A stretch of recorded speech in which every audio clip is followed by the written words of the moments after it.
Hello, it is Michael Linton of Smart Classroom Management. So in this video, I'm going to tell you the secret to having a well-behaved class. And what's unusual about this secret is that it's so simple. It's something that anyone can do.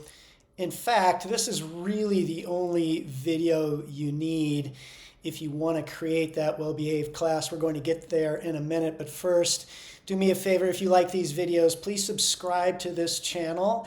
And if you like this video, give it a thumbs up, leave a comment below. I'd really appreciate it.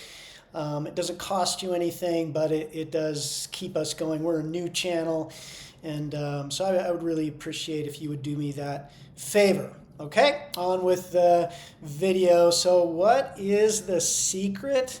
The secret is consistency. Consistency. Your consistency as a teacher is absolutely everything.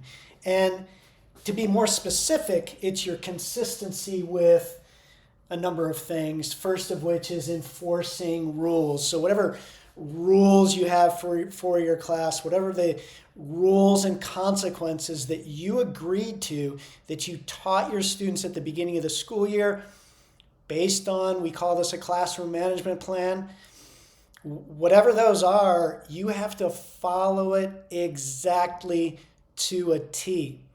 You have to be a good referee and call them like you see them. A student breaks a rule, crosses that line, you have to follow through exactly how you taught them that you would in the beginning of the school year. This is absolutely critical, because if you don't, if you are inconsistent in this area, well, what you're going to do is you're going to create a lot of resentment, because it essentially communicates to your class that you're unfair. And when you're unfair, students misbehave behind your back, they argue, they complain, they become disrespectful.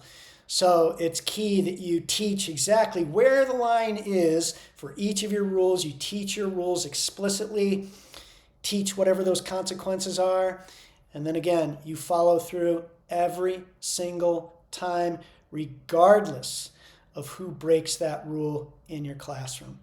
The second area is your personality. So personality, temperament is key, and it has to be the same every single day.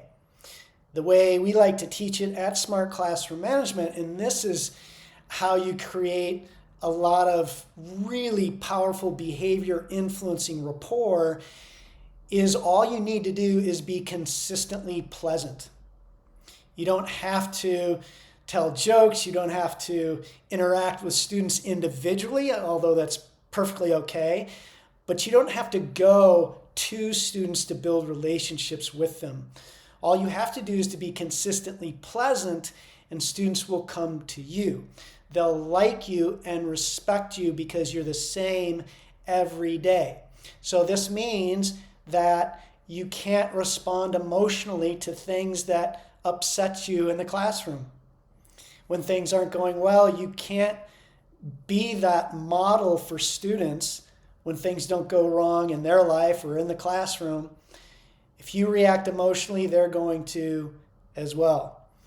If you raise your voice instead of following your classroom management plan like you said, you're going against your word, and you're going to lose that trust that students have in you, and it's consistency that creates that trust.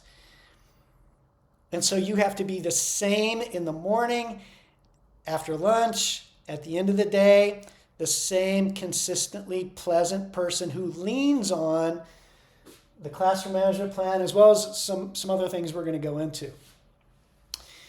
The third area is your expectations. So each day, whatever your expectations are of your students, and of course they need to be high, whatever that high bar is, it needs to remain there every single day. It can't be it can't be up to your mood and how you feel that day.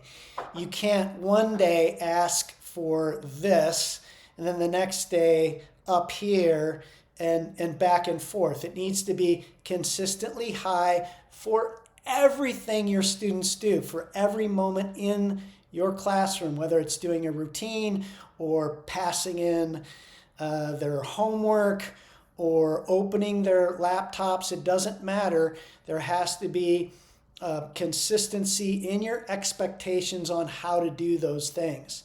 If you're not feeling good one day and you let all that stuff go and you say, just get out your laptops, you're really sabotaging yourself. You're telling your classroom that the standards don't matter anymore, or the standards are based upon your whims.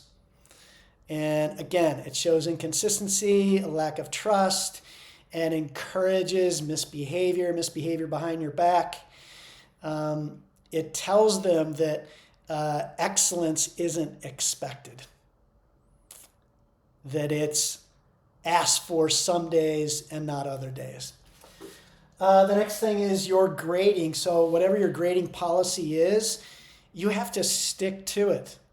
If a student misses a passing grade by 1 point, you have to stick to that consistency. You have to stick to that. Because again, just like everything else, it all relates. It all transfers.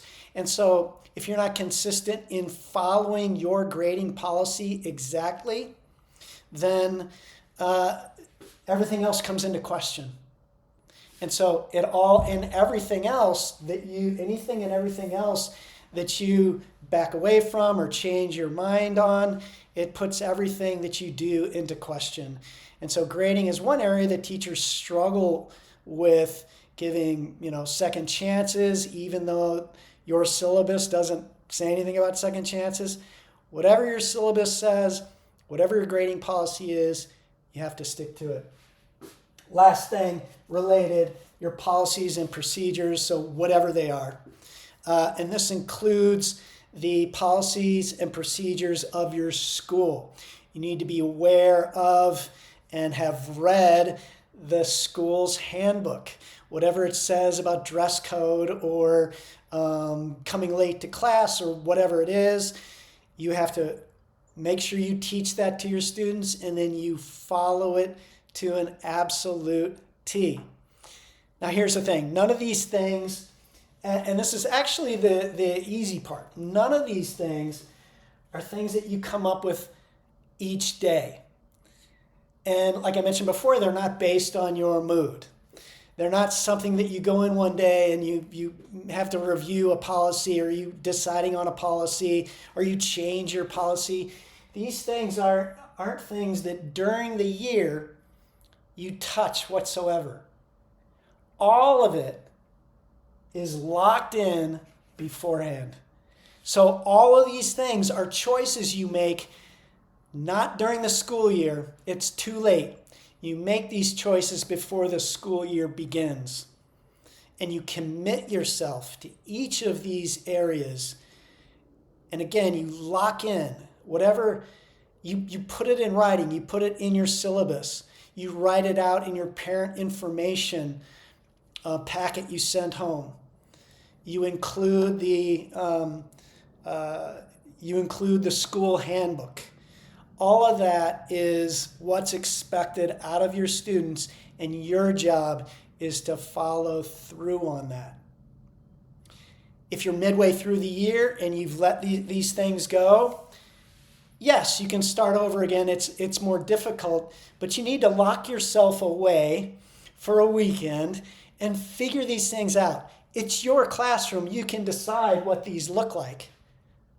Right? So you can decide what your rules are and your expectations and your policies and all those things.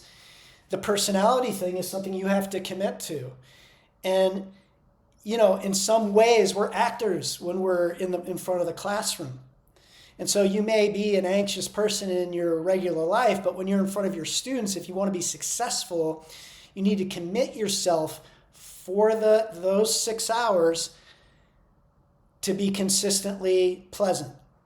And if you mess up once, then get back on the horse and fix it. Get better to where you get to the point where it's every day, 180 days or however many school days you have, every minute you're consistently pleasant. But here's the thing.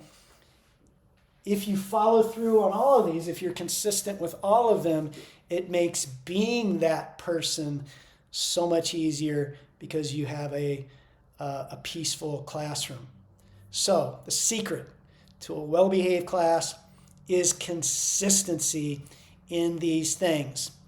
If you are consistent in these things, you will have a well-behaved classroom. Doesn't matter where you teach. It doesn't matter who's on your roster. It doesn't matter what grade level, K through 12. It doesn't make any difference. If you don't do these things, then you're going to struggle. You're not going to have a well-behaved class, especially in this day and age. Okay, I hope this video helps. I'll see you next time.